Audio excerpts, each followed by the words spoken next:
Hi, I'm Joanne Banko, author, designer, and sewing educator. Today I have a great project for you for turning a pashmina scarf into a trendy little topper. Perfect for traveling around town or out of town. You'll love this little piece. Let me show you how easy it is to make. First of all, you're going to start with a plain pashmina. Could have a jacquard print to it. Some pashminas have a hemmed edge. If you look at my black and red one here, it's got a hemmed edge. If you look over at the bright orange one, that's just finished with a woven edge. So the main thing you need to do when you start is determine the right side and the wrong side. So obviously if it has a hem, that hem is turned to the wrong side. If it doesn't, check where the label is, because the label will be attached to the scarf where the wrong side is. Okay? Now, wait till you see how easy and fun this is to make. You'll be wearing this in no time at all. We're going to take the pashmina, we're going to lay it perfectly flat, and then we're going to mark the center. And I've got the right side of the pashmina facing up. So I just use pins.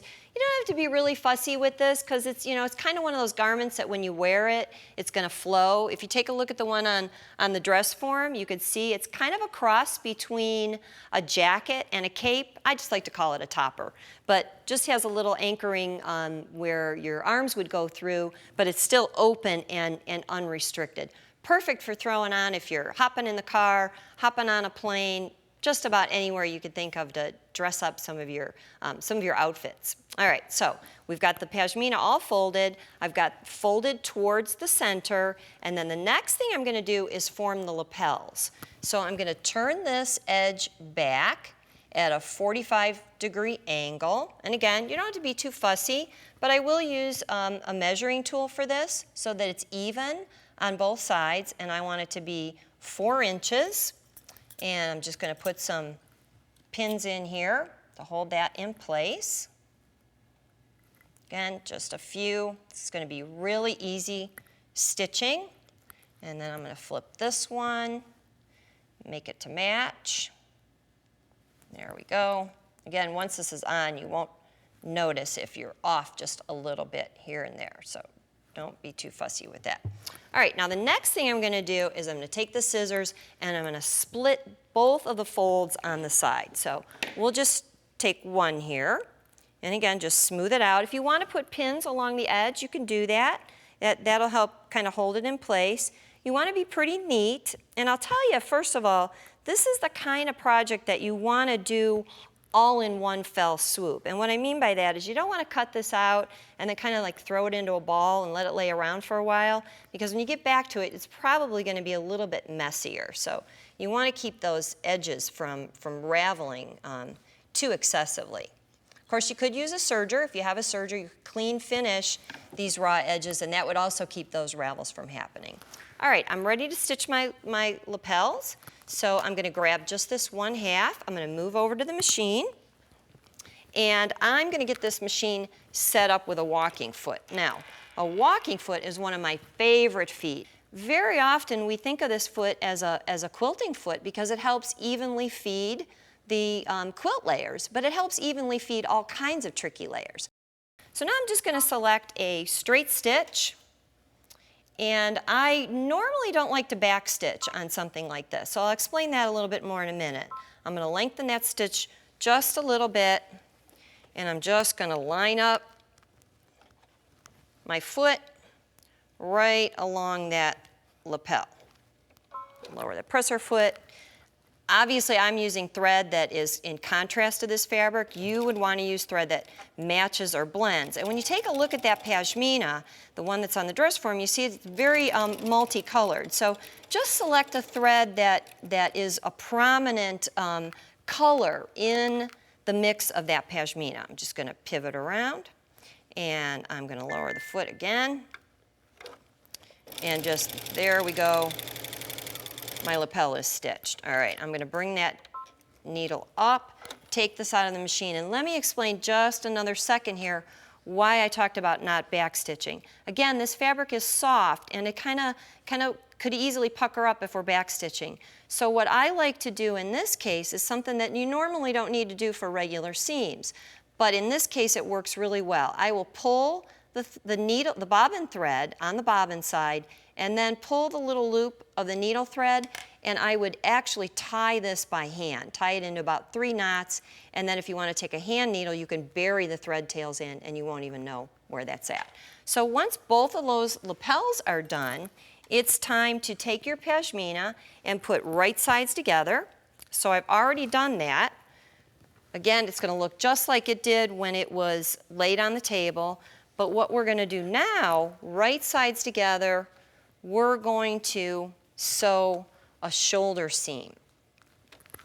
So right there, if you take a look at this, there's my lapel, there's my 2 raw edges from where I cut the fold, and I'm going to simply sew a 1/2 inch for a shoulder seam. So I'm just going to put that on the machine so that you can see what I did. When I sewed that seam, I selected my laser and I used my seam gauge. This is a really good trick if you have a laser on the machine. And I'm going to move the laser to the 1/2 inch. If you could see, I've got my, hopefully you can see that here, I've got my 1/2 inch here where the laser is. Bump that over just a little bit more.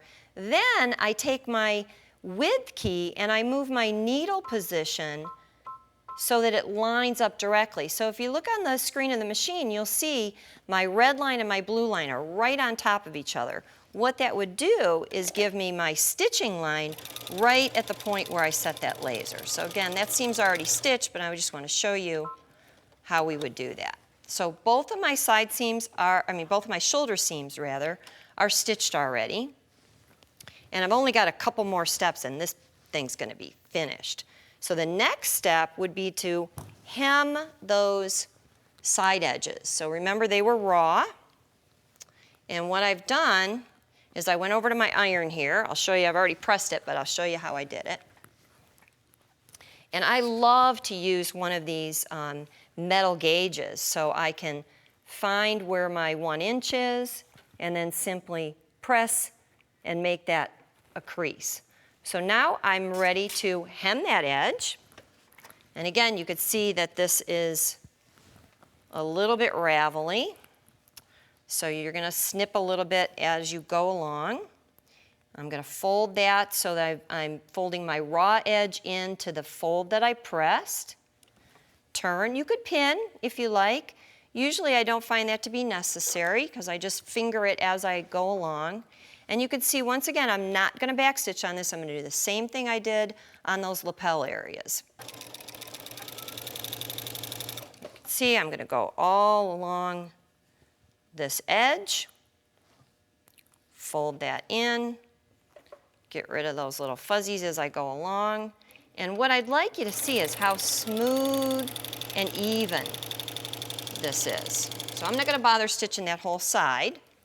I've got one sewn already on the other side, but let me show you how smooth and even that is. And you can see how soft this fabric is. So once those sides are hemmed, again, I'm going to take this one out. I'm going to show you my side that's already finished. Get this little floppy thing to lay flat here. My shoulder seam is here. My lapel is here. My hemmed edges are along the side. I only have 2 more stitches to do. I would just flatten this out. I would then take a ruler and I would measure 12 inches down from the shoulder. And I'm just going to tack, I'm going to guess here where that 12 inches is, but I'm going to tack that just along that edge there. Now, I don't want to bother pulling those threads here, so I'm going to do another little trick when we don't want to backstitch, and that is simply twirl it around. Got lots of messy stuff here, so hopefully you can see that, and just stitch over that a couple times. All anchored. Okay? So again, I use matching thread, and I've blended all that in, and now let me run over to the mannequin and show you the finished product so you can see what it looks like. Here we have our shoulder seams, here we have our lapels, and then here we have these side seams stitched, anchored here. You have a beautiful topper you can take anywhere. Again, wear it around town, wear it out of town. It's the perfect accessory. Be sure to visit the website. We've got all the step-by-step instructions for you so you can make your own beautiful topper from a great looking pashmina scarf.